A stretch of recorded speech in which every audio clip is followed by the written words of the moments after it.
வணக்கம். திருச்சி மத்திய மண்டல காவல்துறை தலைவர் அவர்கள் அரியலூர் மாவட்ட காவல் அலுவலகம் மற்றும் ஜெயங்கொண்டம் அனைத்து மகளிர் காவல் நிலையத்தில் ஆய்வு.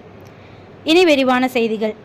திருச்சி மத்திய மண்டல காவல்துறை தலைவர் திரு ஜோஷி நிர்மலா குமார் IPS அவர்கள் 13/11/2025 இன்று அரியலூர் மாவட்ட காவல் அலுவலகத்திற்கு வருகை புரிந்து மாவட்ட காவல் கண்காணிப்பாளர் திரு விஸ்வேஷ் மற்றும் சாஸ்திரி IPS அவர்களுடன் மாவட்டத்தில் உள்ள சட்டம் ஒழுங்கு பாதுகாப்பு பணிகள் குறித்து ஆலோசனை செய்தார்கள்.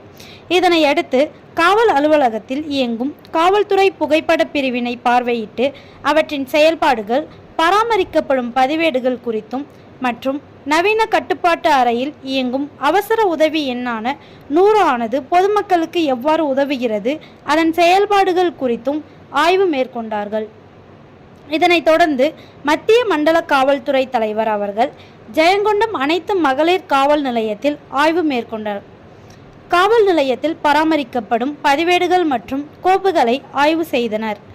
போக்சோ, குழந்தை திருமணம், குழந்தைகள் மற்றும் பெண்களுக்கு எதிரான குற்றங்களில் விரைவாக நடவடிக்கை எடுக்கவும், குற்றவாளிகளுக்கு துரிதமாக தண்டனை பெற்றுத்தரவும் காவல் அதிகாரிகளுக்கு அறிவுறுத்தினார்கள். இந்நிகழ்வின் போது மாவட்ட கூடுதல் காவல் கண்காணிப்பாளர் திரு முத்தமிழ் செல்வன் அவர்கள், ஜெயங்கொண்டம் காவல் துணை கண்காணிப்பாளர் திரு ரவி சக்கரவர்த்தி அவர்கள், ஜெயங்கொண்டம் அனைத்து மகளிர் காவல் நிலைய காவல் உதவி ஆய்வாளர் திருமதி சுபா அவர்கள் மற்றும் காவல்துறையினர் உடன் இருந்தார்கள். நன்றி.